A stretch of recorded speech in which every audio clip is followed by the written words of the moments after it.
Hi, my name is Kristen Manners, and this is our show Targeted.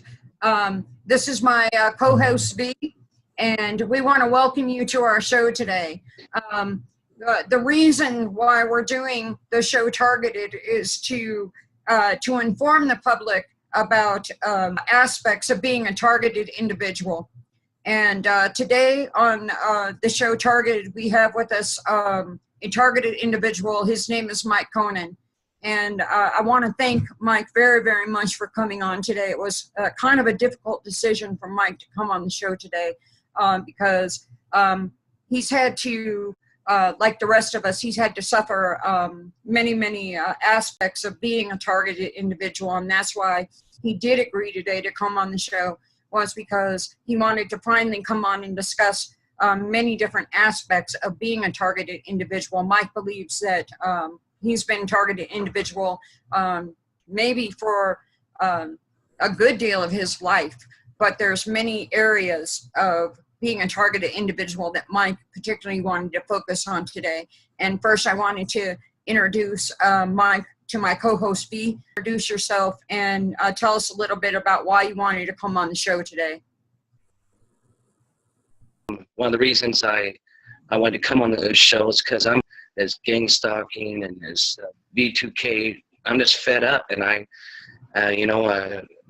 just want to end everything I can to get this to stop. And if it helps others, I'm all for it. So whatever it takes. Well, Hello? When I spoke to you earlier, can you tell me a little bit about when this started for you, or what is really important for you to let other people know about your particular situation? Well, in my particular situation, I want to let you know is, which is a lot of us don't know in the very beginning, is what's going on. With me in the beginning, like I said, with everybody, is you don't know what's going on. And, you're like, why am I having these nightmares? So why am I hearing these voices? Why is I was close to not having a home, being homeless, almost being in jail for all this, and making a good guy look like a bad guy. And I just got you're able to pull your life back together.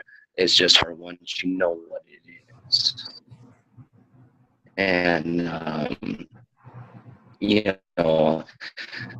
some people have the option where they can tell their family, friends. Other people don't have that option, like myself, because when I did start to tell a friend this, or a girlfriend I had at the time, what was going on, she thought I was crazy. Same thing with a friend. So I can't tell certain individuals because I'll end up losing stuff, losing a home, losing a car, losing a job, losing friends, family.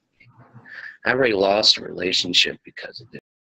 So I praise to people that can actually talk with their family and friends about it. I wish I had support like that, but I don't. So I can't tell them, and especially my situation, it just makes things worse. So I just gotta keep it to myself, and then just when I have to talk, I talk to fellow TIs. You still there? How long do you feel like this has been going on for you, personally? Personally, I don't, the more I think about it, the more I believe, probably all my life. And I just never realized it as a kid. I mean, I grew up a hard childhood. I was picked on as a kid for, I looked younger than what I was. My voice wasn't developed and everything. So my growth came late in life, and I was picked on all through school.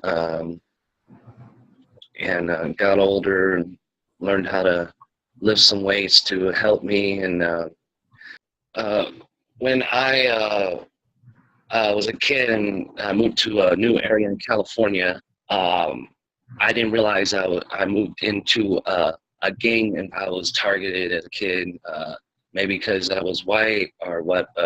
I was a minority, and um, right away they just picked on me. Uh, I had bikes stolen. I was jumped a few times, and it seemed like the gang. That's as a kid, about 12, 13. But before that, I was picked on no matter what school I went to.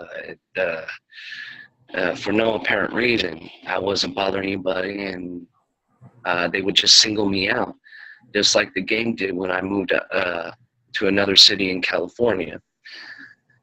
And from then on, I didn't realize that I was making enemies right off the bat, and I didn't even do anything to them. I was like, why are you bothering me? They never gave me a reason. They never said it was race or religion or what. They just did it for fun, which I never understood that. Money stolen from me, CDs stolen from me, bikes stolen from me. As I got older and got used to the neighborhood, and started learning about the gang life and um, how these people were. At one point, I actually wanted to join. That's a funny thing, because I was starting to like being around that life after getting stronger and then hanging out. But of course, I was a kid. I was experiencing something different. I came from a suburban neighborhood into a gang-infested area, so it was something new to me. But as I got used to it, it was something I liked and started enjoying, being around the drugs, alcohol, and gangs. And I never did join the gang. I realized how dirty they were later. They would turn their back on their own brother or parents, uh, especially when they were on those drugs, speed and cocaine and all that stuff. And then I ended up meeting a girlfriend living in my area, and moved in with her, and we ended up moving out of the area. So I was away from the area for quite a long time. I didn't realize some of the guys went to prison and still had that mentality and still remember me when I was younger. So the gang stalking stopped at that point. Anyway, the gang stalking stopped at that point when I moved out of the area. Um, and I came back once in a while, but it would always hit me when I came back. And then finally I had to was sick and elderly, and had no choice but to stay. And then before you know it, some of the guys that knew me as a teenager got out of prison, and plus they'd been incarcerated for so long that they were institutionalized. So when they came out, they're like, "Hey, bro, remember me?" I'm like, "Hey, man, I'm not like that anymore. I grew up, you know, and they expected me to be the same way." And I was like, "No, I'm not like you. I'm sorry. I was a teenager. We had fun, blah blah." And considering I didn't want to be around them, they made it worse for me. These little intimidation factors, I'll give you an example. Anyway, now this is for everybody and anybody that don't know about a gang stalking you or just with you, period. Okay? When When a guy goes like this, it's a signal to someone down the street saying he's outside, right? When he goes like this, it it means something else. But I did figure out a lot of their lingo. Or if they go like this, it's a signal. Like this, it's a signal. They're basically this main one right here is basically telling their homies that he's outside. Watch him, right? And then another thing they'll do, they'll come out from the shadows at night and look at you, make sure you're still there or whatever, and try and intimidate you, or wave a bandana down the street, or drive down the street with their car lights off, right? And just drive right by you. Don't say anything, but just look at you real hard, expecting you to like run or do something. And which is stupid because I'm not scared of these guys. I've had guns pointed at me. I've been shot at, and knives in my throat. I've been jumped by 8 of them and still walked away laughing. Their main thing was to force me out of the neighborhood. And it's like, once I finally left, the gang stalking stopped. But I still have the V2K, which I'm trying to figure out and pinpoint the main person that this is coming from. And as far as the gang stalking, I know it wasn't the leader that made the call. It was someone else. And some of these guys are paid by drugs or whatever just to, just to get a kick out of it. Well, I wouldn't say get a kick out of it, but they'll do anything for drugs. So if they get a little hit, like, okay, I'll do it, boss. I mean, it's just that simple. Some of these guys are just so hooked on drugs. You give them $5, $10 worth of shit, and they'll do anything. And what I also know is you can also do research about it's called Urban Dictionary. Urban Dictionary will help teach you and give you more knowledge about and their life out there. By doing this, Urban Dictionary will tell you the signs, the signals.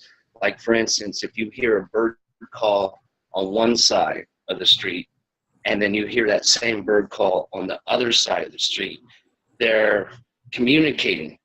And it's a way of communication to where it's not detected by law enforcement, which they're starting to catch on now. But the messed up thing is by these gangs doing this, and they're teaching the kids how to do this, and then the kids know how to do that. So if they don't have a phone, they can just, call their homie on the other side and say, hey, that's just a sly way of communicating. Bird calls, hand gestures, hat gestures, bandana gestures, body language, all sorts of stuff. Once I moved out of the area, all that gang stalking stopped. No more people following me with a car or popping out down the alley. Like, who's that guy? Or none of that shit happens anymore. But the V2K is like the main thing that I'm trying to get rid of, and I hope I can get rid of it because it really definitely makes me lose focus on life in general. I mean, it's just funny how these guys will go to so much trouble just over one guy. And I found out that, just for me, they spend over $1 million in equipment and people, just for one guy. It's like, why would you spend so much money on just one person And can you imagine if they spend that much money on just one person? How much do they spend on all of us together? I mean, you're talking about $1 billion corporation. Where's this money coming from? How are they funded? You know, that's one of the questions I was wanting to know. How The are they money is funded? coming. How are they getting away with this without being detected? Mike, the money is coming from, I mean, that's a very interesting Where's the point. money coming The from? money is coming from the taxpayers. This is government money. The taxpayers are flipping the bill for this, Mike.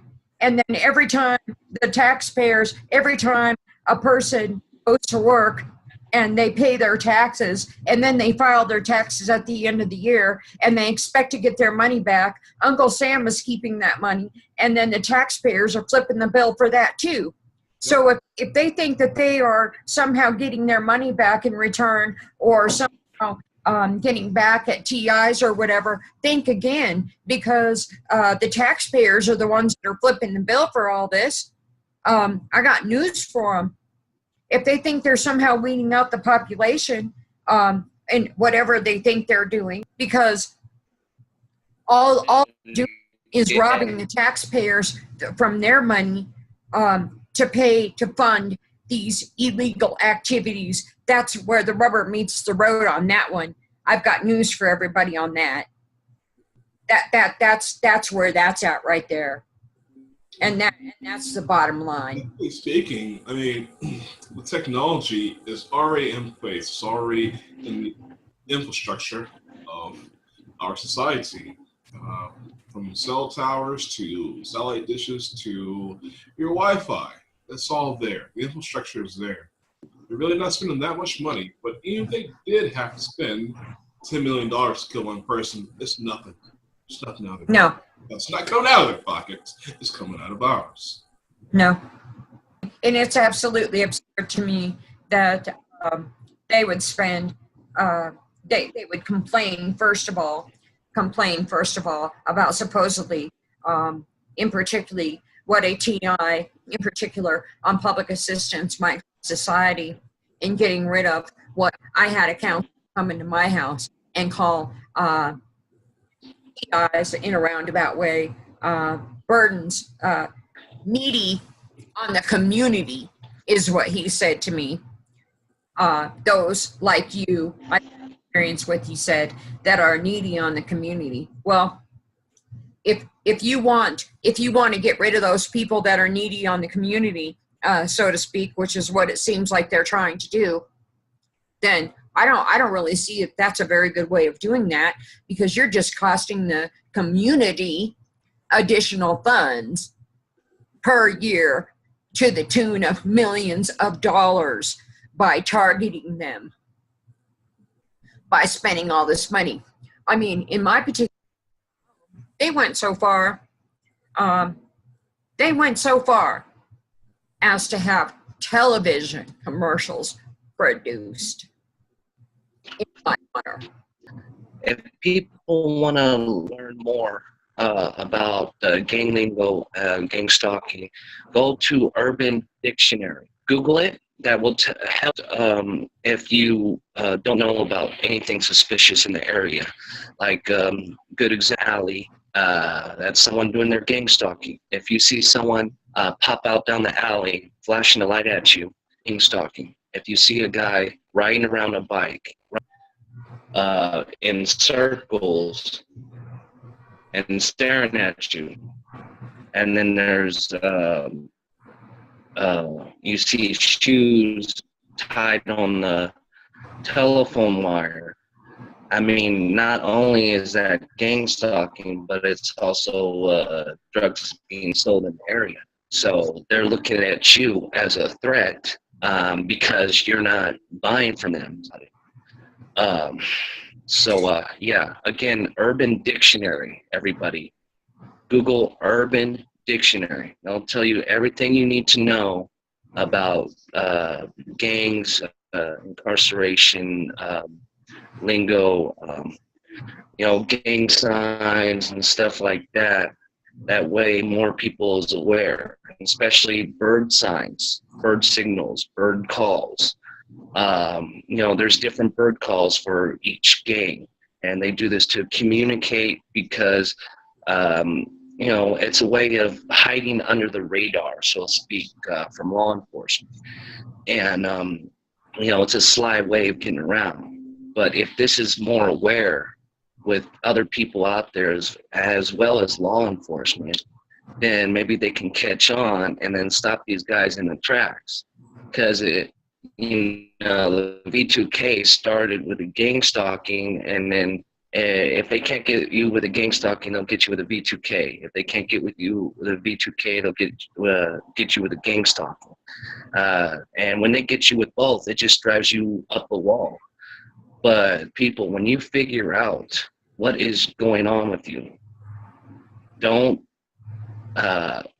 lose it. Bring your life together. Bring your life together. Because like I said, my life was starting to spiral out of control. I was almost homeless. I was almost in jail. I was almost insane asylum. I almost lost everything until I finally figured out what was going on.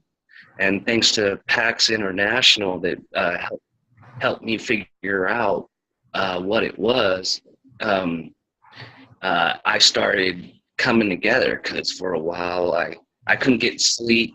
I was averaging 2 or 3 hours of sleep a night. It was just crazy. And it's just hard to it's just hard to put a finger on it. It's like so relentless, these people, so evil. I mean, sickening. It's just, how many people has to die and do stupid things before someone actually steps in from high above and stops this? It's ridiculous. These induced nightmares that we have, the high-pitched sounds, the gang stalking. Some people has actually been killed from the gang stalking, commit suicide. It's ridiculous. And I'm willing to do whatever it takes for this to stop, and that's why my face is on here now. I'm tired of it. I'm fed up. They keep saying I'm scared. All sorts of stuff. I'm not scared. I'm going to do whatever it takes to help myself and help others. So whoever is listening to me, please don't give up. You give up, that's what they want. You give up, they're laughing in your face. Don't give up on life. Don't give up on friends or family. Like I told you, some people has to tell their friends and family. Some people don't. Okay, you have that option once you figure it. We really, really, really appreciate it. We're going to have to go for now, Mike, but I can't thank you enough for coming on Targeted today. On behalf of me and myself, I want to thank you again, and hopefully you can come on again and let us know how you're doing. Thank you again for coming on. Hang in there, brother. All right. You're welcome. Bye, guys. All right. Bye-bye. This is Krista D. Manners, and I want to thank you again for joining V and I for another episode of Targeted. And join us again. We appreciate always you coming and listening to what we have to say. We will be taping again, and always join us each and every time as we explore these different aspects of being a targeted individual. Thank you very much for joining us.